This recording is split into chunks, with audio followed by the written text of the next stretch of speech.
টোনা, তুমি এভাবে বসে আছো কেন? কি নিয়ে এত চিন্তা করছো গো? টুনি, ভাবছি এবার জমিতে কি চাষ করা যায়। সামনের বার তো জমিতে সবজি চাষ করে প্রচুর লোকসান হয়েছে, তাই জমিতে কি চাষ করব তা নিয়ে ভীষণ চিন্তায় আছি টুনি। এভাবে চিন্তা করলে কি সমস্যার সমাধান হবে বলো? আমি বলি কি, তুমি এবার জমিতে ফল চাষ করো। ফলের প্রচুর দাম, ফল চাষ করলে অনেক লাভ করা যাবে। কি বলছো টুনি? ফল চাষ করব? ফল চাষে যে প্রচুর খরচ, এত টাকা আমি কোথায় পাবো? আর কি ফলই বা চাষ করব? কেন টোনা, তুমি তরমুজ চাষ করবে? তরমুজ চাষে তেমন খরচ করতে হবে না, অল্প খরচে তুমি অনেক লাভ করতে পারবে। কিন্তু টুনি, আমি তো শুনেছি কবুতর নাকি তরমুজ চাষ করবে।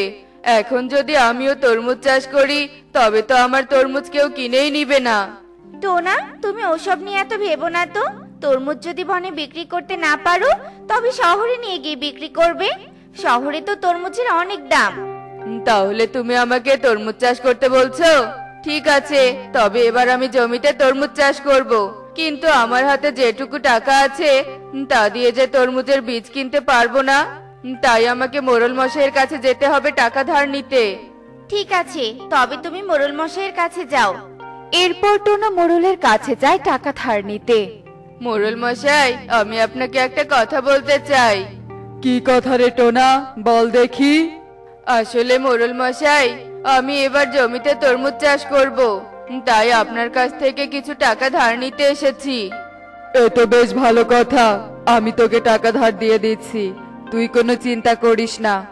এরপর মোড়ল টোনাকে টাকা দিয়ে দেয়, আর টোনা টাকা নিয়ে বাজারে যায় তরমুজ বীজ কিনতে।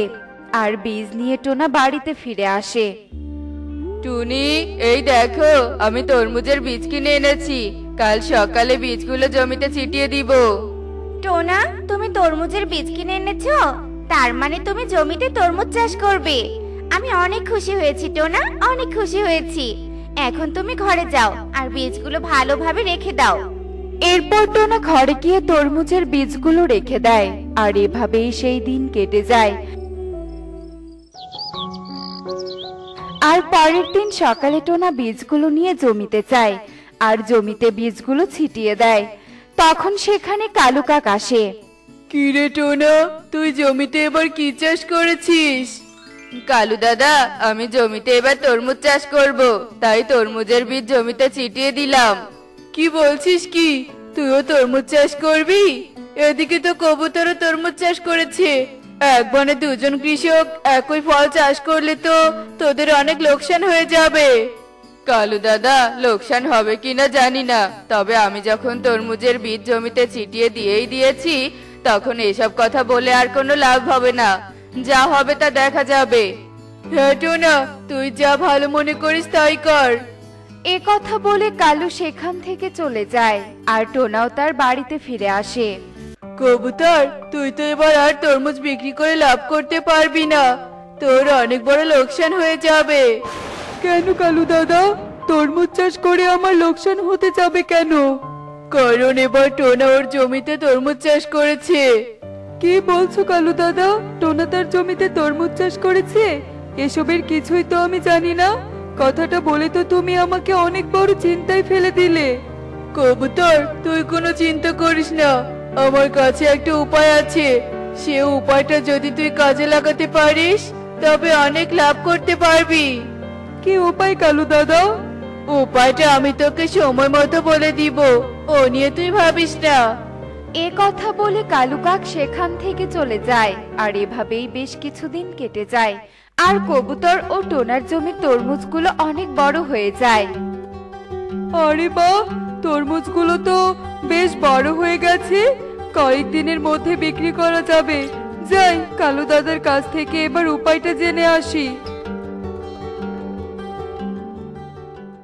আরে কবুতর, তুই কি মনে করে? আসলে কালু দাদা, আমি তোমার কাছে থেকে উপায়টা জেনে নিতে এসেছি। আচ্ছা ঠিক আছে, আমি তোকে উপায়টা বলে দিচ্ছি। আমার পরিচিত এক ব্যবসায়ী আছে, তুই যদি তার কাছে তরমুজগুলো বিক্রি করে দিস তবে তুই অনেক টাকা লাভ করতে পারবি। তবে তুমি কালকে ওই ব্যবসায়ীকে নিয়ে আমার জমিতে এসো, কেমন? আচ্ছা ঠিক আছে। তুই তো জানিস না তোর কত বড় সর্বনাশ হতে যাচ্ছে। এভাবেই সেই দিন কেটে যায়। আর পরের দিন সকালে কবুতর তার জমির তরমুজগুলো তার জমি থেকে তুলতে থাকে। কবুতর, তুই তরমুজগুলো তুলছিস, বিক্রি করবি বুঝি?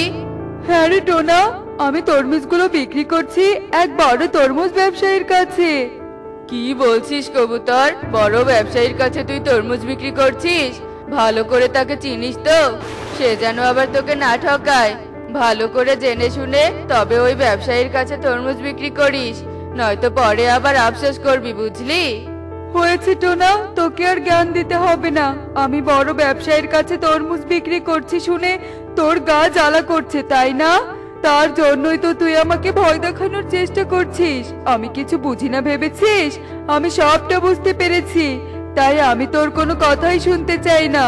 তুই এখন এখান থেকে যা তো দেখি, আমাকে বিরক্ত করিস না। এরপর টোনা সেখান থেকে চলে যায়। আর ঠিক তখনই একটা বড় গাড়ি করে তোতা কবুতরের জমির সামনে আসে। কবুতর, এই হলো তোতা, সেই বড় ব্যবসায়ী। ও গাড়ি নিয়ে এসেছে, তুই তাড়াতাড়ি তরমুজগুলো তুলে গাড়িতে দে দেখি। আচ্ছা কালু দাদা, আমি এক্ষুনি তরমুজগুলো গাড়িতে তুলে দিচ্ছি। কবুতর তার জমির সমস্ত তরমুজ গাড়িতে তুলে দেয়। আর তরমুজগুলো যেই না গাড়িতে তোলা শেষ হয়, ঠিক তখনই কালু কাক ও তোতা গাড়িটা জোরে চালিয়ে সেখান থেকে চলে যায়। এ কি কালু দাদা, তোমরা কোথায় যাচ্ছ? আমার তরমুজের দাম দিয়ে যাও বলছি, দিয়ে যাও। হায় হায় রে, আমার কি সর্বনাশ হলো। আমার জমির সব তরমুজ যে কালু দাদা মিথ্যে কথা বলে নিয়ে গেল। এখন আমি কি করব? কবুতর চিৎকার করতে থাকে, কিন্তু কালু কাক আর তোতা আর ফিরে আসে না। অন্যদিকে টোনা তার জমির তরমুজ বিক্রি করে অনেক টাকা লাভ করে। আজ মনটা বেশ খুশি খুশি লাগছে। তরমুজ বিক্রি করে অনেক টাকা লাভ করেছি, তাই আজ মোড়ল মশাইয়ের ধারের টাকা শোধ করে দিব। আর আমার জমির একটা পাকা তরমুজ মোড়ল মশাইয়ের জন্য নিয়ে যাই। পাকা তরমুজ দেখলে উনি নিশ্চয়ই অনেক খুশি হবেন। এরপর টোনা টাকা আর একটা পাকা তরমুজ নিয়ে মোড়লের কাছে যায়। মোড়ল মশাই, আপনাকে অনেক ধন্যবাদ আমাকে সেদিন সাহায্য করার জন্য। আপনি আমাকে সাহায্য করেছিলেন জন্যই আমি তরমুজ চাষ করে অনেক লাভ করতে পেরেছি। আর আপনার টাকা আজ ফেরত দিতে এসেছি, সাথে একটা পাকা তরমুজও নিয়ে এসেছি। টোনা, আমাকে ধন্যবাদ দিতে হবে না, আমি বনের মোড়ল, তোদের সাহায্য করাই আমার কাজ। টোনা মোড়লকে ধন্যবাদ জানিয়ে সেখান থেকে চলে আসে। আর পথে টোনার সাথে কবুতরের দেখা হয়। কবুতর, তোরও নিশ্চয়ই তরমুজ বিক্রি করে অনেক লাভ হয়েছে, তাই না? না রে টোনা, আমি তরমুজ বিক্রি করে লাভ করতে পারিনি। কিন্তু কেন? তোর জমির তরমুজ তো অনেক ভালো হয়েছিল রে। এরপর কবুতর টোনাকে সব কথা খুলে বলে। আর সব শুনে টোনা বলতে থাকে, এজন্যই তোকে আমি আগেই সাবধান করেছিলাম। হ্যাঁ টোনা, তোর কথা শোনা আমার উচিত ছিল। তোর কথা না শুনে আমি অনেক বড় ভুল করেছি। আমি ভেবেছিলাম তুই আমাকে হিংসে করিস, তাই আমাকে মিথ্যে কথা বলেছিস। এখন বুঝতে পেরেছি তুই আমার ভালোর জন্যই আমাকে সাবধান করেছিলি। তা আমি বুঝতে পারিনি তোর কথা শুনলে আজ আমাকে এই দিনটা দেখতে হতো না। কবুতর তার ভুল বুঝতে পেরে অনেক কাঁদতে থাকে। এরপর থেকে কবুতর তার ভুল শুধরানোর চেষ্টা করে।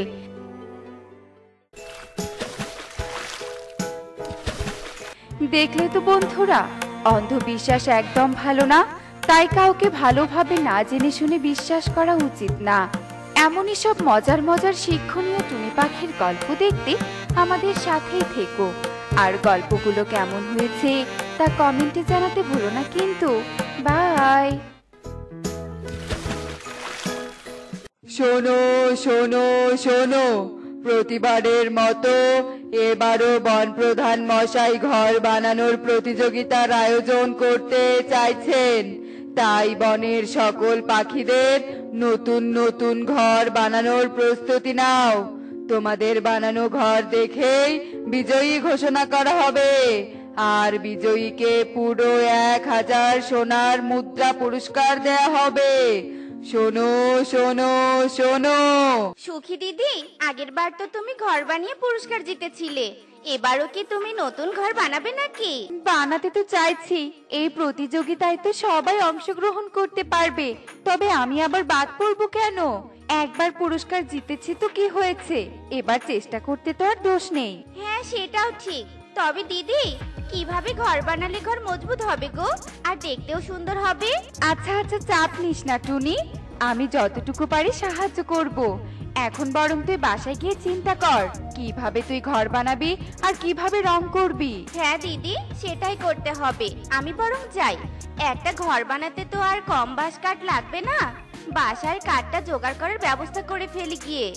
এ কথা বলে টুনি উড়াল দেয় বাঁশ আর কাঠের সন্ধান করার জন্য। এদিকে কালু কাকের মাথায় ঘুরছিল অন্য পরিকল্পনা। আহা, বাচ্চা ধনরা কিভাবে বাঁশ কাঠ সংগ্রহ করার জন্য উঠে পড়ে লেগেছে। সবাই ভাবছে বাঁশ আর কাঠ দিয়ে ঘর বানালে ঘর মজবুত হবে, তারপর রং করে ঘরটা সুন্দর বানালেই হয়তো বিজয়ী হয়ে পুরস্কার জিতবে। কিন্তু এই কালু তো ভাবছে অন্য কিছু, বাঁশ কাঠ দিয়ে নয়, বরং আমি আখ দিয়ে ইউনিক আর মজবুত করে ঘর বানিয়ে পুরস্কার জিতবো। হা হা হা হা হা। দরকার পড়লে আমি দূর দূরান্ত থেকে আখ গাছ সংগ্রহ করবো। হা হা হা হা হা। আচ্ছা, আমরা আনন্দ উল্লাস করতেই ব্যস্ত, এদিকে যে বর্ষাকাল চলে এসেছে, সেই হুঁশ কি তোমার আছে? এবার তো বৃষ্টি ঝরাতে হবে। আরে তাই তো, আমি তো ছানার সাথে আনন্দে ফুর্তিতে মেতেছিলাম, বর্ষাকালের কথা তো মাথা থেকে বের হয়েই গিয়েছিল। আচ্ছা, বৃষ্টি যে ঝরাবো, আমাদের তো পর্যাপ্ত পরিমাণ জল নেই। সেজন্যই তো বলছি, আর সময় নষ্ট করা যাবে না। এবার আমাদেরকে সমুদ্রের কাছাকাছি গিয়ে জল তুলে আনতে হবে, তারপর না বৃষ্টি ঝরাতে পারবো। তোমরা সমুদ্রে যাবে? তবে আমি কোথায় থাকবো? তোমরা কি আমাকে রেখে যাবে নাকি বাবা? বলো না মা, আমি কার কাছে থাকবো? হ্যাঁ রে মা, তোকে রেখেই যেতে হবে। তুই তো আর এতটা পথ উড়ে যেতে পারবি না, তাই আমি ভাবছি তোকে একটা নিরাপদ জায়গায় রেখে আমরা জল সংগ্রহ করতে যাব। তুমি কি বলো গো? আমি আর কি বলবো, ব্যাপারটা মন্দ হয় না। তবে চলো বউ, আর দেরি করা যাবে না, আমরা এবার বেরিয়ে পড়ি। মেঘের কথা মতো তার বউ আর ছানাকে নিয়ে বেরিয়ে পড়ে, আর মেঘ বউ ছানাকে নিয়ে অনেক বড় একটা গাছের কাছে যায় আর গাছের ডালে ছানাকে রাখে। সোনা, তুই এই গাছের ডালেই থাক, আমরা বেশি সময় নেব না, কয়েকদিনের মধ্যেই আমরা জল সংগ্রহ করে ফিরে আসব। তুই কিন্তু কোথাও যাবি না, আমরা খুব তাড়াতাড়ি ফিরে আসব। ঠিক আছে মা, তোমরা কোনো চিন্তা করো না, আমি এখানেই থাকবো। তোমরা দুজন বরং তাড়াতাড়ি ফিরে এসো। ছানাকে রেখে মেঘ আর মেঘ বউ উড়তে উড়তে চলে যায়। মেঘ আর মেঘ বউ যখন বনের উপর দিয়ে যাচ্ছিল, তখনই বনের পাখিরা তাদের দেখে ফেলে। ওই দেখো, মেঘের দল উড়ে যাচ্ছে। চলো আমরা বরং মেঘের দলের সাথে কথা বলি, তাহলে কবে বৃষ্টি হবে না হবে সেটা জানতে পারবো। হ্যাঁ হ্যাঁ, তুমি একদম ঠিকই বলেছো দিদি, বৃষ্টির খবর জানতে পারলে ঘরে রং করার ব্যাপারটা সুবিধা হবে। আরে মেঘ ভাইয়া যে, কেমন আছো তোমরা? আমরা তো ভালোই আছি। তারপর বলো, কি খবর তোমাদের? বনে সব ঠিকঠাক আছে তো? হ্যাঁ ভাইয়া, সব ঠিকই আছে। বনে তো ঘর বানানোর কম্পিটিশন চলছে, আমরা সবাই ঘর বানাচ্ছি, এরপর ঘরে রং করব। কিন্তু বৃষ্টি যে কবে শুরু হবে সেটা তো জানি না, বৃষ্টি হলে তো আর ঘরের রং শুকাতে পারবো না। তোমরা একদম চিন্তা করো না, আমরা মাত্র জল সংগ্রহ করতে যাচ্ছি, বৃষ্টি শুরু হতে আরো 4-5 দিন দেরি হবে। তোমরা এর মধ্যে ঘরের রং করে শুকিয়ে নাও, কেমন? এসব কথা বলে পাখিরা খুশি মনে মেঘদের বিদায় দেয়। বাবা, সব পাখিরা দেখছি এবার মেঘের দলের সাথেও ভাব জমিয়েছে, তবে কোনো লাভ নেই। আমি তো সবার পরে আখ দিয়ে ঘর বানিয়ে সবাইকে অবাক করে দিয়ে পুরস্কার জিতবো। হা হা হা হা হা। কিছু আখ তো জোগাড় করেছি, এবার আরো কিছু আখ জোগাড় করে আনবো, তারপর ফটাফট ঘর বানিয়ে ফেলবো। হা হা হা হা হা।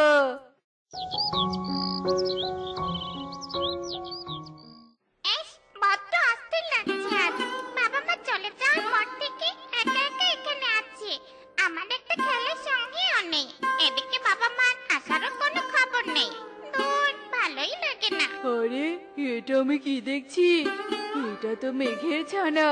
যাই দেখি মেঘের ছানার সাথে ভাব জমাতে পারি কিনা। আরে আঙ্কেল, কে তুমি? কি তোমার নাম? আমার নাম কালু, পাশের বনেই থাকি। কিন্তু তুমি কে, আর তুমি এখানে কি করছো? আমি মেঘের ছানা। আমার বাবা মা আমাকে এখানে রেখে জল সংগ্রহ করতে সমুদ্রে গেছে। ও আচ্ছা, তবে মেঘ আর মেঘের বউ তোমারই বাবা মা? আখ সংগ্রহ করে ফেরার পথেই তো মেঘেদের সাথে আমার দেখা হয়েছিল। আমাকে তো বলেছিল তোমাকে নিয়ে যেন আমি আমার বাসায় যাই। তাই নাকি? তবে তো ভালোই হবে। তোমার সাথে আমি তোমার বাসায় গেলে আমি তোমার সাথে খেলাও করতে পারবো। একদম তুমি ঠিকই বলছো। এবার তবে চলো। আর হ্যাঁ, আমার কাছে তো বেশ কয়েকটা বোঝা। এখান থেকে বরং তুমিও কয়েকটা নাও, তাহলে অত ভারী বোঝা বইতে আমার আর কষ্ট হবে না। নিশ্চয় নিব, দাও দাও। মেঘের ছানা বোঝা চাইতেই কালু বেশ কয়েকটা বোঝা মেঘের ছানার উপর দেয়, আর কালু একটা মাত্র বোঝা নিয়ে উড়াল দেয়। আহারে সোনা ছানাটা আমার, বোঝা এনে নিশ্চয় তুমি অনেক ক্লান্ত হয়ে গেছো। যাও, এবার তুমি আমার ঘরে ঢুকে বিশ্রাম করো, তারপর না হয় আমরা খেলবো। আচ্ছা আঙ্কেল, আমি ভিতরে যাচ্ছি, আমার বড্ড ক্লান্ত লাগছে। আরে আরে আঙ্কেল, তুমি এটা কি করলে? হঠাৎ ঘরের দরজা লাগিয়ে দিলে কেন? নিজের স্বার্থ সিদ্ধির জন্য। তোকে বন্দি রেখে আমি ঘর বানাবো, তারপর তোর বাবা মায়ের কাছে গিয়ে উল্টাপাল্টা কথা বলবো, তারপরই তো হবে আসল মজা। হা হা হা হা হা। কালুকা কট্ট হাসি হাসতে থাকে, আর মেঘের ছানা বিপদ আন্দাজ করে কাঁদতে থাকে।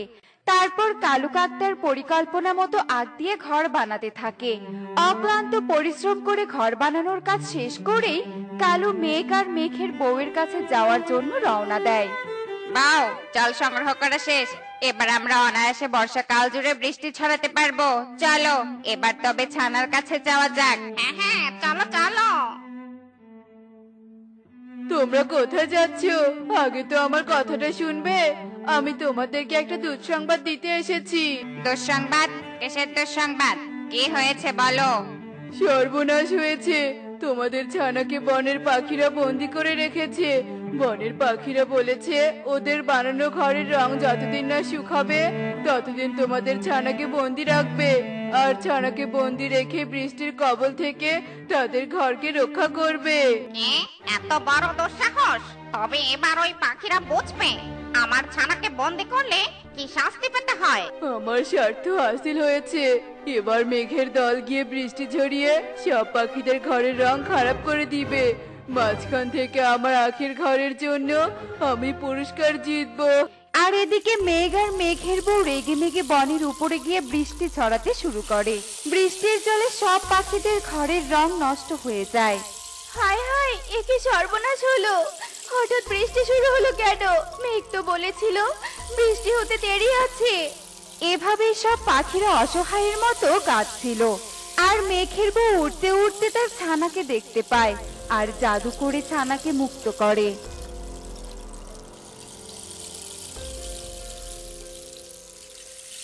মা, কি করছো তোমরা?